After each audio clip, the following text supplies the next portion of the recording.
Okay, so we are live. Welcome to this week's installment of Startup Weekly. This week, I'm joined by Declan McLaughlin, who is the founder of DM Nutrition. He's also the Edinburgh Chapter Director for Startup Grind and works in business development for BackHug, a self-care device that helps to relieve bad backs. Declan, you're very welcome and thanks for joining. That's it. Thank you, Gordon. Yeah, thanks for your introduction. Great to be here virtually, of course, and looking forward to it. Absolutely, fantastic. Yeah. So obviously, look, there's so many things we could kind of dive into and talk about based on your introduction, and you're obviously a busy man. So maybe just by way of helping people get to know you a bit more, what would you kind of introduce yourself as, and give us a little bit of info about your own background?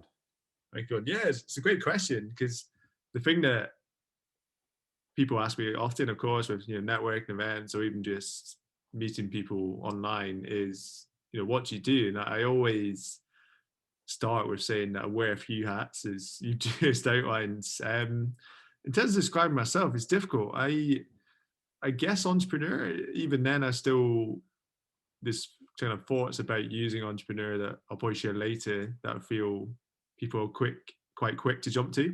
I'm obviously keen to kind of prove myself and make a business that's sustainable and doing good work first. But yeah, in terms of my background, it's a really great question. I normally start actually with my university career. So I did a biochemistry master's at Edinburgh University. And this is where I really honed in on my passion for well-being, for health, for nutrition. So you can see the link there of my own business. And it was almost a gateway from starting my business to, 3 years ago actually now, into the world of startups. So I almost see it as that was my starting point. Startup Grind, of course, came quite naturally a couple of years after. Obviously, my job with BackHug as well. So yeah, it's a really good question. I guess entrepreneur, reluctant entrepreneur, maybe to put a spin on it. Yeah. Well, yeah. I mean, you've got that background with chemistry and nutrition, so you've kind of married that with some of the work that you're doing yourself and your other business endeavors. So yeah, I think that's a nice overview. So I guess for me, what I'm wondering in my mind is like, how did you make that kind of jump from studying chemistry and doing that in university to linking that with nutrition and then deciding, okay, I actually want to focus on this and build a business out of it? Yeah, it's a really good question. For me, there was two separate turning points, I feel. The first one was actually more of a negative one initially. So I remember at school, I was quite studious and a bit obsessed actually with trying to get as good a grade as possible. And a lot of my identity I felt at the time was attached to, did I get an A or was it a good enough A? I guess kind of this high achiever drive, which, yeah, if I go really deep, maybe wasn't for the right reasons. I guess that's kind of another time potentially. But if I fast forward now to my third year of university, and it's typically seen as one of the hardest years, at least in chemistry degrees. But the thing that I felt was my preparation for the exams that year was good. I felt that I couldn't have done any more. I was working at my best. My routine, I felt, was the best it had ever been. And I remember I was actually on holiday at the time. I think I was in Bali, of all places. Not really relevant to the story, but I remember getting my results, and they were a low 2-1, so maybe close to 60%. And I remember sitting thinking, I had this kind of deeper feeling of disappointment where I was thinking to myself, I couldn't have done any more. I honestly felt that I'd done a good job. And yeah, so that was quite a hard feeling. And that was then where this question in my head popped up, which was, is this really right for me? Do I want to be in a typical chemistry career? Are my skills right for it? Am I good enough? Maybe. So that was the first thing. And at the back of my mind, I'd been really into my own fitness that year. I've had some good success with weight training, with losing a bit of weight, with I guess even just appearance wise, which I was really proud of. And I was starting to think, maybe I could use this knowledge and help somebody else out. And if I fast forward to a month time, I was actually on holiday with my mum and dad, and my mum one morning was sitting down speaking about her own weight goals and saying that she wanted to get in shape, to obviously gain more energy, feel better. And I had this almost instinctual sense of protecting her, because I know just how many fad diets there are out there, how miserable it makes people, how people actually end up going worse, going to a worse place. So I almost kind of felt this need to to jump in and say, "Mum, look, I can help. I've read lots of biochemistry this year, my own fitness. Let me help you." So I know it's a really long kind of answer, but fast forward again to maybe 6-9 months from then, my dad had started getting help as well from me. And both my mum and dad were in the best shape they've ever been. They'd lost something crazy like 30 kilograms plus between them. Just energy. They were loving the food they were eating. It was very balanced, and I can't describe the feeling. For me, it just felt right. And then that kind of January, I think it's 2018 now, I took the leap and I said, well, let's make a start. Yeah, awesome. So it's a nice story, but it's also a great, I don't know, lesson for anyone who wants to maybe go down the route of entrepreneurship. Like, you saw that there was people in your immediate family or immediate environment that had an issue that you could help them with, and obviously they were your first kind of tester clients, I guess, in a way, and you saw results with them, and then you're like, okay, let's kind of develop this into something more. So that obviously was the birth of DM Nutrition, I guess, and the evolution of that has kind of gone on over the past couple of years. But you've also kind of gone and delved into the startup world with Startup Grind as well. So did that kind of happen in tandem, or was that also like something that was like a natural evolution from kickstarting your own business too? Yeah, it's a really great question. Yeah, it came quite naturally. And one of the reasons was being an attendee myself. So I guess, as most people do, when I started a business, became obsessed with going to events, and I loved it. You almost get high off just this new world of possibilities. And what's have you heard of Skyscanner from Edinburgh? Unicorn actually. And I remember there would be events in the Skyscanner offices, and all this chat about this huge company started from nothing. And meet all these founders and CEOs, and it was amazing. And I was this kind of starstruck university student, just wandering around, rubbing shoulders with some of the top names, and that was awesome. And we started grinding. It's a kind of funny story actually. So I was an attendee for many events, loved it, met the director at the time for Glasgow actually. And then he sent me an email one day, said, "Hey, Dec, I'm in Edinburgh. Do you want to chat about an opportunity?" And I was like, "Yeah, of course. Why not?" And ironically, he was hoping to start a university chapter. And he said, "You're a student, obviously." But when I met him, I said, "Well, actually, I'm going to graduate this year, so I won't be eligible." And then he said, "Well, actually, the Edinburgh, the full chapter, the kind of main one of all the big startups, needs a director too." And I said, "Why not?" And it was this kind of almost funny thing where I definitely felt underqualified for it.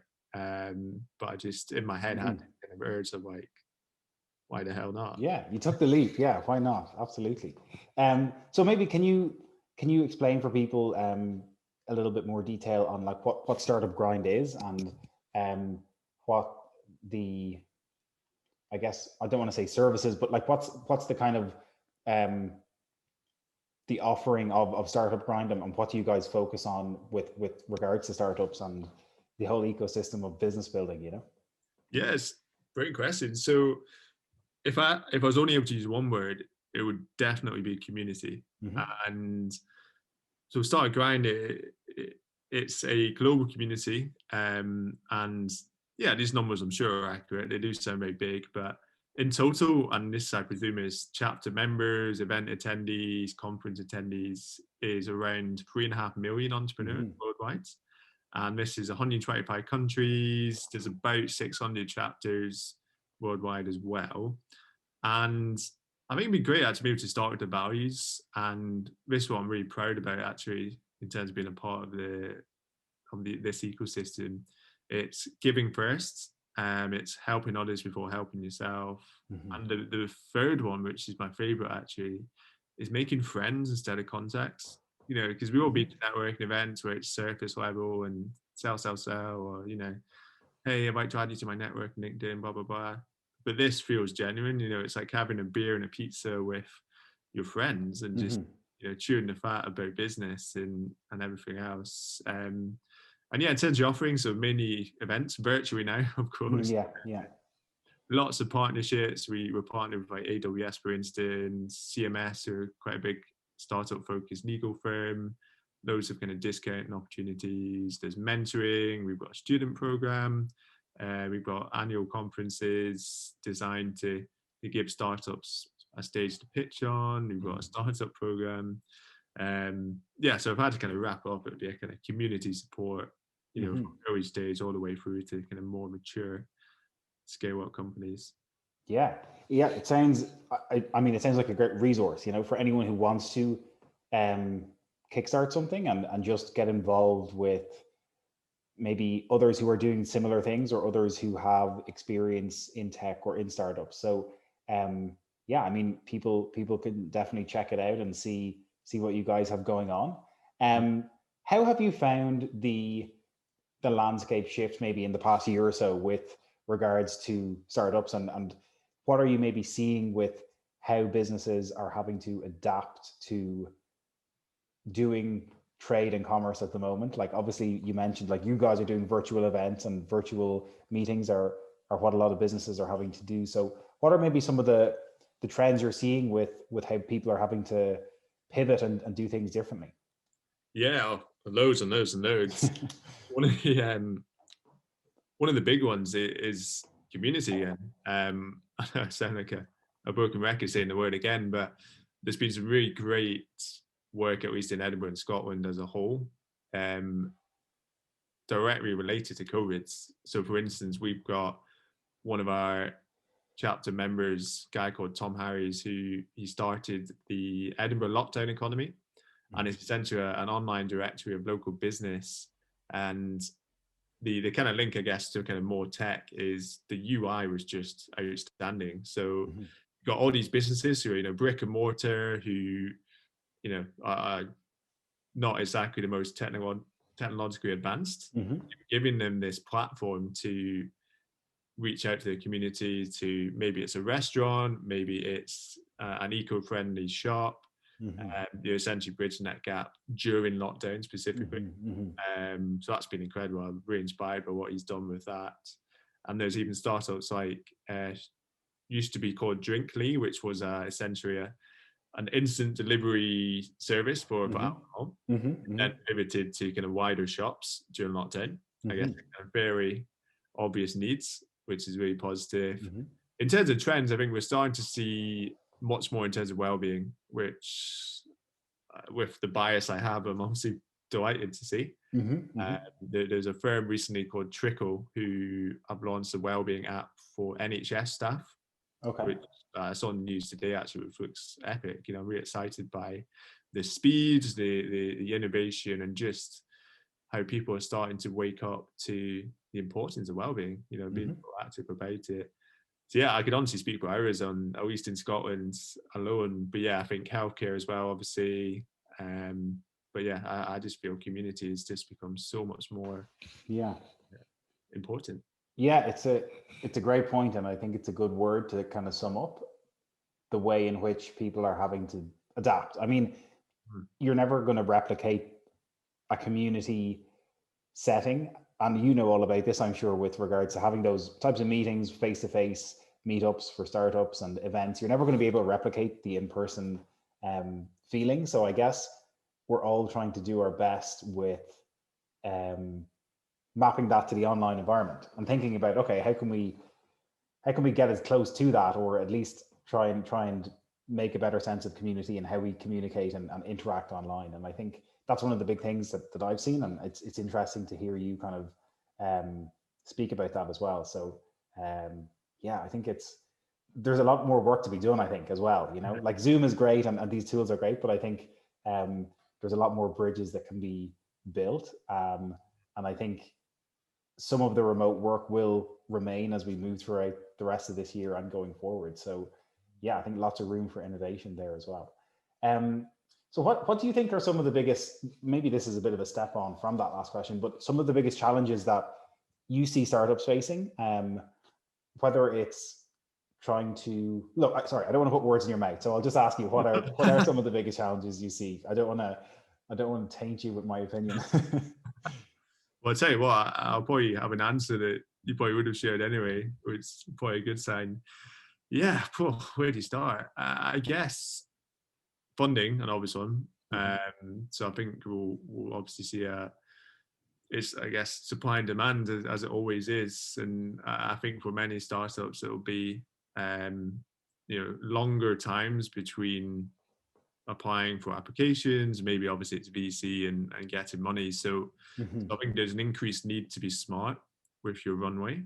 And we actually have conversations about this with BackHug. It's the constant battle between pumping in more resources and cash to speed up growth, also at the same time not shortening your runway. So it's a really delicate balancing act, and that's for certain.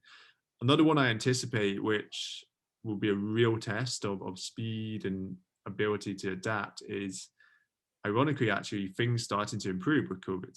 So obviously we've got vaccines now. I know obviously now we're at the peak of cases, at least everywhere actually, to be honest. Yeah. I can see with vaccines and summer, better weather conditions, things starting to open up quickly. And actually if startups have maybe over adapted to remotes and no person events and stuff like that, they might be caught behind. Because I think, I know myself, not so about you, Gordon, but I've got a real appetite for traveling now, for seeing people in person, for all these events that we took for granted. That's another one I see. But yeah, I think it's with 2020, I could go on for hours and hours. But yeah, those would be two big ones. Yeah, for sure. I think it'll be so interesting to see with events happening again and people meeting up in person. And I think it will be slightly different, but I think there will almost be, like, I don't know, more excitement with people wanting to get together. And even with wearing a startup hat or a business hat, people will, I don't know, maybe feed off each other on different types of energy, with being able to come up with fresh ideas now that we're able to begin meeting up again, and businesses and offices and all that sort of stuff. So yeah, I think it'll be very interesting to see how new things and new developments come out of that. So yeah, I think I want to ask you a bit more about just maybe jumping back to DM nutrition, because like you mentioned, health and wellness makes up a big part of what you're interested in, and obviously your life. So how do you think about technology and the way in which you're leveraging it to grow your business? And does it play a big part in how you do that, and how you have done over the past kind of year or two? Great question. Yeah, I'm very positive about technology. I think for me, it's two aspects. One benefit, of course, for my clients, my customers, with the service delivery, which I'm really excited about. I'm a bit of a geek actually for, I guess I would stack, people chat about health stacks and stuff. I guess for client delivery stacks, not got as good a ring to it. But yeah, I'm massive on it. I use Notion for creating client portals with PDFs and links and just all their features, which are truly epic. On the nutrition side, I'm a big advocate of MyFitnessPal, for, tracking your intake, food diaries, lots and lots of data, of course. On the workout side, I use an app called My PT Hub. So workout videos, you can obviously track your progress. You can ask questions of me as a trainer. I'm huge on it. And yeah, I'm always looking out for the next piece of the jigsaw that I can add just to refine the process. So do you find yourself using these tools for yourself, and as well as kind of recommending them to clients? And sorry, my follow on from that then is, like, do you use, you do, like, I mean, you mentioned Notion, you mentioned some others you use as like a base point for certain areas of your business. So how do you think, that will help you grow with scaling as well into the future? Because I guess I'm interested in knowing, and maybe others are too, with how you see it complementing the growth of your business. You know what I mean, from a tech standpoint. And I mean, obviously, it's not a technology first business, but you're leveraging technology to grow and scale yourself.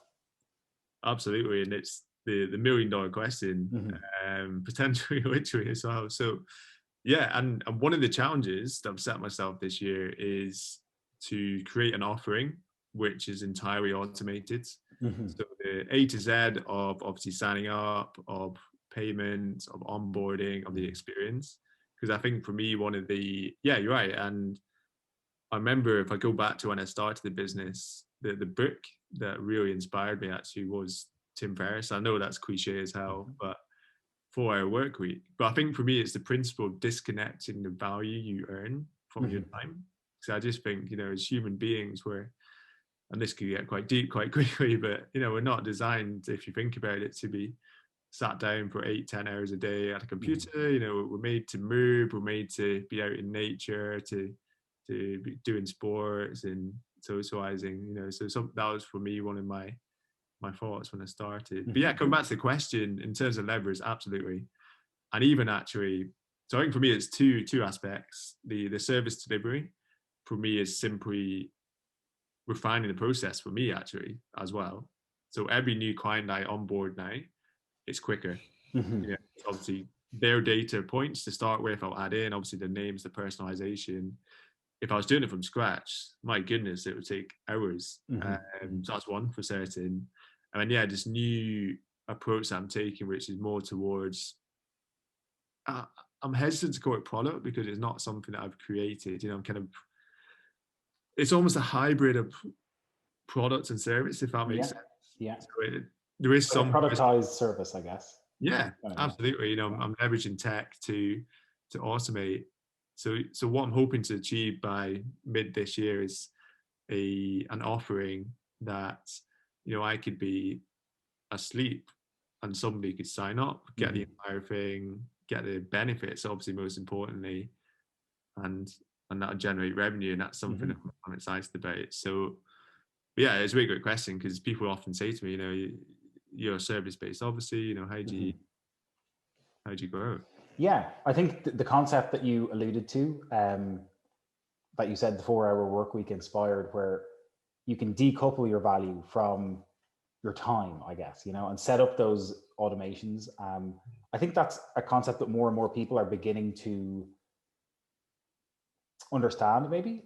And obviously with building internet first businesses, I think that's people who understand that get that straight away. But maybe coming from a more traditional role, or even anyone who's maybe worked a traditional job where you're getting paid per hour or you're getting a salary, I guess you're coupling your time to that financial metric, and what technology maybe allows for is decoupling that, like you said, and giving yourself the opportunity to earn money or help people or have residual information or videos or whatever that other people can access without you needing to be present one-on-one. But I think it's a great point, and I think we're going to see a lot more of it. It's only going to continue to happen more, I think, with people with specialized skill sets like yourself, like with nutrition. And then the same principle or the same productized service structure can be applied to a lot of things, whether you're I don't know, a teacher teaching someone how to code, or nutritionist or whatever. So it's a very, I'm glad you brought that up because it's something that I think we see a lot happening also. Absolutely good. Yeah, I think it'd be fascinating. Yeah, and I think that this is probably a bit of a tangent. Hopefully it makes sense. I remember seeing there's an account I'm a big fan of on Twitter, Visualize Value. Yeah. Jack butchering it. Yeah. One of my favorites. And I'm not sure if you saw the one, it might have been yesterday actually. It was and I thought it was really interesting. So people obviously think of entrepreneurship as risky. Maybe they're right, who knows? But you were speaking about having a job, and you were saying that even if you have a job, you're kind of an entrepreneur because you're exchanging time and effort for money. And you could lose your job whenever you think about it. Mm-hmm. A company could go down, you can get fired. And I think he drew another graph, which is essentially what we're chatting about now, which is diversifying your income. Yeah. And actually, that is entrepreneurship, and that gives you more of a safety net. So it's an interesting topic. Yeah, no, it is. It's, well, I mean, it is a deep topic in a way, because when someone embarks on that process and you've done this, you do really have to figure out, okay, how am I going to do this? And how do I put the structure in place to create a product or a service or a productized service? And then I need to understand, at least on some level, what technology is going to allow me to make that a reality, and then figure out, okay, where am I going to get my customers from? And then where am I going to market this? And it's absolutely possible, but there is a lot of nuances to figure out along the journey. So I think Jack Butcher and Visualize Value is a great resource, again, for anyone who wants to check out more about that. So look, I have to kind of ask about your own entrepreneurial journey as well. And I know we've discussed DM nutrition a bit, but what is it? I guess I know you do work with BackHug as well. So do you see yourself long term wanting to fully focus on DM nutrition? And maybe you don't have to answer this if it gets too political, you know. But I know last time we spoke, you were talking about hoping to, I think, obviously grow your own brand and your own offerings. So is that I guess, on the cards for the next kind of year or so with 2021? Yes, it's a really good question. So I've got a bit of a story, actually, and I'll keep it concise, but I think go for it. I'm fascinated by this, actually, really, as a concept. And well, it's time as a kind of broader thing. Think about time and how much time you spend in the business. So with BackHug, I'm fully committed, and obviously I'm not just saying that it's recording, but for me, the value I've got from learning, from the team, from the sense of mission is just huge. I've even got, I know it's very cheesy, but I'm not sure if you've heard of Ikigai. I probably pronounced that wrong. Yeah, for sure. I've got that on my wall, that kind of combination of purpose and what gets you out of bed. And BackHug, honestly, is part of that. But yeah, coming back to your question, so two aspects to it. So one of them is I quite like the challenge of less time per day and how I can maximize it. So typically DM nutrition, I've probably got about 2 to 3 hours realistically a day to work on it. And as directly related to this point is the second aspect, which is, so a complete tangent, but 2 years ago, 3 years ago when I started the business, that summer, so with university, you get like 4 months off, which is ridiculous. You could build a house in that time. And I remember setting up my summer very deliberately with 2 days a week working at a bar in Glasgow, just for a bit of money, just to kind of keep me going. And I can honestly tell you that the amount of work I did then is far less than now. And I had 5 full days a week, nothing, no responsibilities, no kids, obviously, no volunteering, no other jobs during the week. And I did very little. It's crazy because I think I had too much time. There was no strict deadlines. There was no accountability. Whereas now I feel more productive. So it's incredible. So, and this may be slightly unusual, but I think for me, as I'm starting to grow the brand, as I'm starting to obviously increase revenue and think about growth itself, I would probably stick to the amount of time I've got and think about leverage. So we're speaking a lot about tech, which for me will be a core focus. Obviously, building a team, that's something I'm really keen to start this year, even if it's 2-3 people. And then just in general, being smart about my opportunities and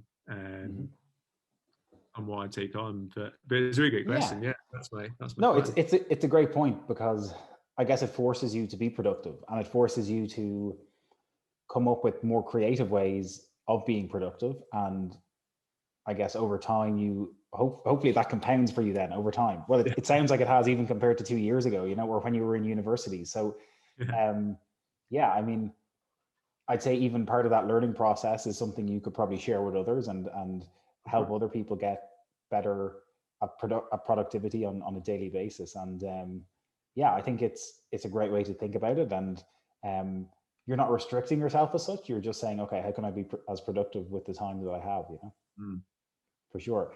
So what do you think are some of the biggest lessons that you've learned with growing DM Nutrition over the past couple of years? And maybe I'm asking that from more of a general business standpoint. Like, is there any lessons that you found maybe you had to learn the hard way, or something that happened where you said, okay, I didn't actually realize it was going to be like this, and you realize, okay, maybe that's actually just applicable to business in general, or something other people could learn from? Where do I start? Yeah. Yeah, in itself. Yeah, there's a few that come to mind initially. One of the first ones, this goes so weirdly specific, but I think it does tie in nice with messaging, marketing, even sales at a later stage. And that is actually not trying to be too fancy of your content. So I remember when I first started, it's weird. You almost get this sense of excitement about making content, and you think, oh, I'm going to be really smart with a play on words, or kind of doing these weird imageries around comparing your nutrition with, I don't know, running a race, or different things. And what I realized was, like, it wasn't direct. People would kind of scroll through their feed and not really read it, because for them there's no sense of urgency. There's no sense of it speaking to them. So that was a very key one. So now actually I've got written down in capital letters on my to-do list every day. And actually I'm going to see if I can see it right now just so I get it right. Yeah. Is this content relevant to my audience's pains and desires? I've got it in bold. It's almost like that's on my forehead. Because that for me is something that I really struggled with at the start. Number one. Number two, and people might not like this, but most of the tasks and most of the tasks you do per day are actually kind of boring. I mean, I remember, and again, this comes back to this shiny object syndrome that I think loads of entrepreneurs have. I know myself, I had it for ages. You get caught up in thinking, oh, what if I made my own podcasts? And then what if I started doing this live webinar series? And before you know it, your to-do list is like 4 pages, and none of which is actually really closely linked with outcome. So that's the key one. So to link into that, it's like something like list. This is almost 2.5, but I'll call it 0.3. Get a core set of daily habits that you do every day for the business, and keep it concise. So for me, for instance, it's maybe messaging 16 people on LinkedIn for outreach. Maybe it's one content post related to people's pains per day, Facebook, LinkedIn, etc. That for me has been great for many reasons. It keeps you consistent. I think it does compound, like you said, because you have momentum with the business. One thing I found that's really easy to do is to be inconsistent, because you get really excited at sometimes and you do too much and you kind of burn out a bit. I know it's ironic me saying this as kind of well-being champion, but so that's kind of I totally get you. I think you're absolutely right with the shiny object syndrome. I think even for me, and like trying to get a grasp on a lot of the tasks that you have to do. First of all, I think I definitely struggle with sometimes really thinking about, okay, which of these tasks are actually a priority, and what am I getting a return on investment from, and is it really worth me spending a couple hours trying to figure something out if it's not actually helping to move the needle on the business, And I think you're absolutely right in that a lot of entrepreneurs will get caught up in that maybe in the early stages. And I think you have to take a sober assessment and say, okay, is what I'm doing actually benefiting the business, and take an objective view of it, which is very hard to do when you're stuck in the day to day of it. It's tough to kind of zoom out sometimes, and I think I'm guilty of it oftentimes. But it's it's a great point, and it's a great reminder, you know. Thank you. Yeah, absolutely. And if I could sneak in a final one, I hope it's Yeah, go for it. loads and loads. One area recently that I really started challenging and tackling is my beliefs. What are my beliefs? Sorry. And I mean, it's quite interesting because I've always seen it as a bit woo-woo, you know, in manifesting and the law of attraction and universe. But I think for me, what I've started to understand, maybe this is more of my kind of sciencey background, applying more logic to it. So I think a lot of it's true. And for me, what I've started doing is, I think this is from psycho-cybernetics, I think, but it's essentially the true self doctrine, which I think is basically you write down maybe in a Google Doc who you are and who you want to be. So it's like, you know, I am a successful entrepreneur. I am very focused. You know, I'm very motivated. Blah blah blah. And you try and read it every day. It almost kind of helps your subconscious to see yourself in that light. So I think for me, I see more clearly now the last couple of years, especially. I've had a lot of limiting beliefs where, you know, I think, you know, like I guess imposter syndrome really. I'm not good enough as a coach. You know, I don't deserve to get paid for this. I'll never be successful. Blah blah blah. That has an impact. You know, it generally does affect your actions, and I think that if you can get to the point where your subconscious is much more strong, you almost intuitively take the steps that therefore make you more successful. So yeah, that's something else for me that yeah, it's been powerful. It's another good point. I think especially if it becomes something that if you're constantly doing that, as with something like imposter syndrome, to really again step back and say, okay, what's going on here, or what am I actually attempting to do, and do I believe in myself or have a commitment to myself to be able to do that? And I think, yeah, you summed it up maybe better than I could, but it's something I think that people can approach in a healthy manner to think about it realistically, you know, because I think we all have so many experiences and skill sets, and someone like yourself obviously does too, where there's so many people who would happily pay to have the knowledge that you have in a structured format. And I think, you just need to know that you can deliver that, you know, as a business person, as an entrepreneur, or as a scientist, I guess, in your case as well. So awesome. Yeah. So look, if people want to check out more about you, Declan, they can find you on LinkedIn, I'm sure. But do you have a website for DM Nutrition that people can find you at as well? Yeah, absolutely. So it's relatively easy one. McLaughlin.co.uk. Awesome. Somebody stole my .com domain, which I was kind of annoyed about. They tried to sell it back to me for like 50 quid. So okay, you'll get it back, I'm sure, at some point. Awesome. So look, if they want to check out more, they can check out your site. And once again, thank you so much for joining us and for having the conversation. I wish you the very best for the rest of the year, and look forward to seeing your developments in the future. That's it. Thanks, Gordon. Thanks for having me on, and we'll chat very soon. Awesome. Cheers. Have a great rest of your day. Okay, you too.